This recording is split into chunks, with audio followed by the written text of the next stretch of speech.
नमस्कार। हमारे इस ज्योतिष के चैनल पर आपका स्वागत है और आज हम चर्चा करने जा रहे हैं शुक्र के राशि परिवर्तन पर।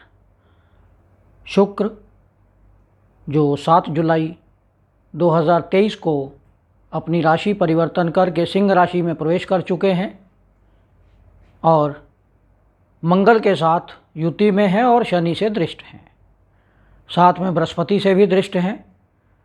तो इसका कौन कौन सी राशियों पर क्या प्रभाव पड़ेगा, केवल हम आज बात करेंगे कि किस किस राशि को धन लाभ होने वाला है शुक्र और मंगल की युति से। हम और किसी टॉपिक पर चर्चा नहीं करेंगे, केवल आपके फाइनेंशियल कंडीशंस पर, धन लाभ पर चर्चा करेंगे। तो कौन कौन सी राशि को धन लाभ होगा और कौन सी राशि पर खर्च का बोझ पड़ेगा, इन 12 राशियों पर चर्चा कर लेते हैं। सबसे पहले हम अपने उन दर्शकों का धन्यवाद करते हैं जिन्होंने हमारे चैनल को सब्सक्राइब किया है। यदि आपने हमारे चैनल को सब्सक्राइब नहीं किया है तो इसे सब्सक्राइब करें, लाइक करें, शेयर करें और साथ ही बेल आइकन का बटन भी दबाएं, जिससे आने वाले सभी वीडियो आपको मिलते रहें और आप उसका लाभ उठा सकें। तो आइए चर्चा शुरू करते हैं। शुक्र के राशि परिवर्तन से कौन कौन राशियों को धन लाभ होगा, कौन सी राशियाँ करोड़पति बनेंगी। सबसे पहले बात कर लेते हैं मेष राशि की। हम चंद्र राशि की बात कर रहे हैं, लगन की बात नहीं कर रहे हैं। तो मेष राशि के लिए मंगल लगन भाव का स्वामी, शुक्र द्वितीय भाव का स्वामी और सप्तम भाव का स्वामी पंचम भाव में जाकर बैठा हुआ है और धन भाव को देखता है। ऐसी स्थिति में मेष राशि के लिए धन की स्थिति बहुत अच्छी बनी हुई है। धन लाभ होने के योग बने हुए हैं। आपको अपने पार्टनर्स के साथ मिलकर लाभ हो सकता है।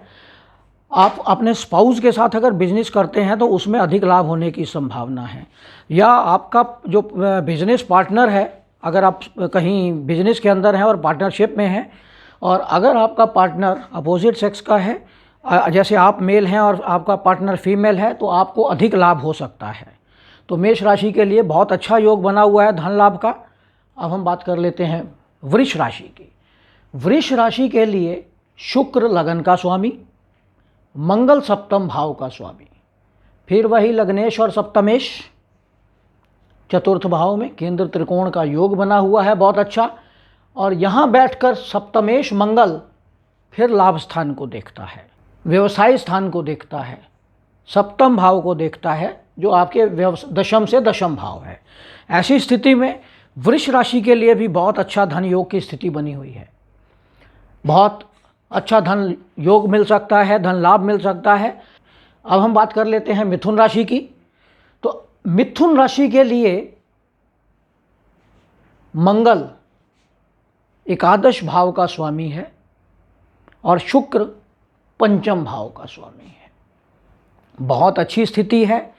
और मंगल यहाँ बैठकर नवम भाव को और दशम भाव को देखता है, यानी व्यवसाय में मेहनत कराएगा लेकिन धन लाभ निश्चित देगा, क्योंकि लाभ भाव का स्वामी है और लाभ स्थान में बैठकर गुरु भी उसको देख रहा है।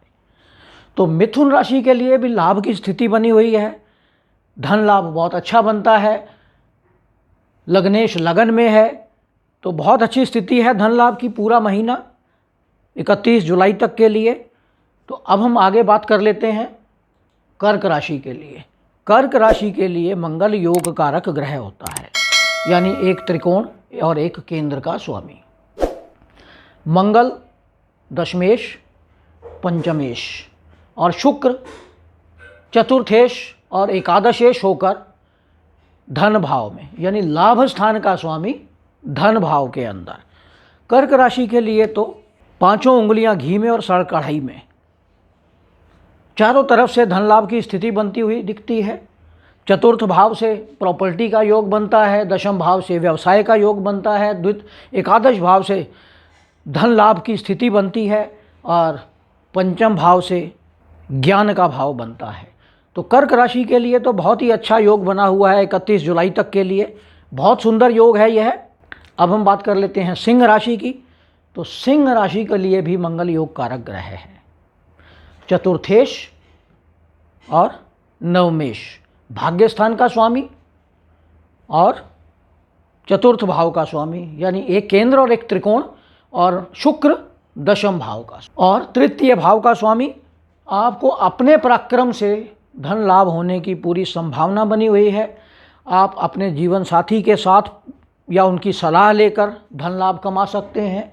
निश्चित रूप से आपका भाग्य आपका साथ देगा। भाग्य स्थान में गुरु बैठकर दृष्टि दे रहे हैं मंगल और शुक्र की युति को। बहुत सुंदर योग बना हुआ है धन लाभ के लिए, फाइनेंशियल कंडीशंस के लिए। कर्क राशि के लिए तो पहले ही हमने बताया कि बहुत सुंदर योग है। सिंह राशि के लिए भी बहुत ही महत्वपूर्ण योग है धन लाभ की स्थिति से अगर हम देखें तो। अब हम बात कर लेते हैं कन्या राशि की। कन्या राशि के लिए मंगल अष्टमेश और तृतीयेश, शुक्र नवमेश और द्वितीयेश धन भाव का स्वामी व्यय स्थान में चला गया है। तो कन्या राशि के लिए स्थिति बहुत अच्छी नहीं है। पहली 5 राशियों में तो धन लाभ की स्थिति बहुत अच्छी बनी हुई है, लेकिन कन्या राशि के लिए व्यय का स्थान दिखाई दे रहा है। यानी आपको कहीं अपने कुटुंब के कारण, अपने खाने के कारण, अपनी पार्टियों के कारण, साथ में किसी समस्या के कारण छठे भाव में शनि बैठकर देखते हैं और षष्ठेश हैं शनि, तो किसी वाद विवाद के कारण, आपको कोर्ट कचहरी के कारण खर्चा बढ़ सकता है। तो थोड़ा सावधानी बरतें कन्या राशि वाले। अब हम बात कर लेते हैं तुला राशि की। तो तुला राशि के लिए लग्नेश शुक्र एकादश भाव में, सप्तमेश मंगल एकादश भाव में और द्वितीयेश मंगल एकादश भाव में। बहुत सुंदर स्थिति बनी हुई है। अष्टमेश भी शुक्र एकादश भाव में। आकस्मिक धन लाभ मिलने की संभावना बनी हुई है। धन संचित करने की संभावना बनी हुई है। पैतृक संपत्ति मिलने की संभावना बनी हुई है। तो तुला राशि के लिए भी धन की स्थिति अगर देखें जुलाई के महीने में तो बहुत अच्छी रहने वाली है। वृश्चिक राशि की अगर हम बात करें तो वृश्चिक राशि के लिए लग्नेश दशम भाव में, सप्तमेश दशम भाव में और द्वादशेश दशम भाव में।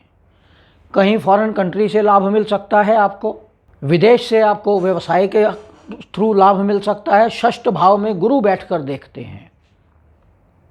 अगर आपका कोई कोर्ट केस चल रहा है, ऐसी स्थिति में वो सब निपटारा हो सकता है। किसी को ऋण, आपका पैसा फंसा हुआ है तो वो मिल सकता है। तो वृश्चिक राशि के लिए भी बहुत अच्छी संभावना बनी हुई है धन की, क्योंकि गुरु द्वितीयेश भी हैं, धन भाव के स्वामी भी हैं। तो बहुत सुंदर स्थिति है वृश्चिक राशि के लिए। लेकिन सिंह राशि, कर्क राशि और तुला राशि के लिए तो महाकरोड़पति योग बना हुआ है। आप जितना धन चाहें कमा सकते हैं, मेहनत आपको करनी पड़ेगी। आपको यह देखना पड़ेगा कि आपकी कुंडली में धन योग कितने बलवान हैं, उसके आधार पर यह गोचर आपको रिजल्ट निश्चित रूप से देगा।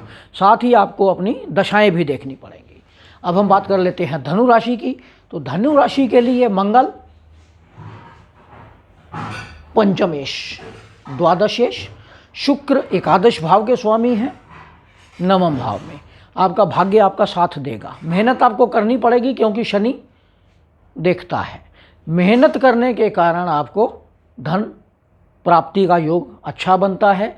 यहाँ बैठकर मंगल अपने द्वादश भाव को देखता है तो आपको विदेश से धन प्राप्त हो सकता है। आप अपने ज्ञान के कारण धन प्राप्त कर सकते हैं। आप अपना जो आपके अंदर नॉलेज है, आपका ज्ञान है, जो आपकी एजुकेशन है, उन सभी के कारण आप धन की प्राप्ति कर सकते हैं। गुरु एकादश भाव को, लगन को भी देखते हैं तो लगन बहुत बलवान है। सूर्य भी आपके सप्तम भाव में है तो आपका सरकार से भी धन लाभ की प्राप्ति हो सकती है। अगर आप सरकार के साथ जुड़े हैं, कॉन्ट्रैक्टर हैं या सरकार में नौकरी करते हैं तो आपको प्रमोशन के चांस बनते हैं। अब हम मकर राशि की बात कर लें तो मकर राशि के लिए चतुर्थेश मंगल अष्टम भाव में। आकस्मिक कोई दुर्घटना हो सकती है, उस पर आपका पैसा खर्च हो सकता है क्योंकि एकादशेश अष्टम भाव में चला और चतुर्थेश भी अष्टम भाव में है, पंचमेश भी अष्टम भाव में और दशमेश भी अष्टम भाव। तो सारे केंद्र त्रिकोण के स्वामी अष्टम भाव में चले गए हैं। तो ये बहुत अच्छी स्थिति नहीं है मकर राशि के लिए। शुक्र का राशि परिवर्तन, तो निश्चित रूप से आप सावधानी बरतें। यहाँ गुरु द्वादश भाव को, अपने भाव को देख रहे हैं तो द्वादश व्यय स्थान को भी बलवान कर रहे हैं। तो निश्चित रूप से मकर राशि वालों को ध्यान देना पड़ेगा।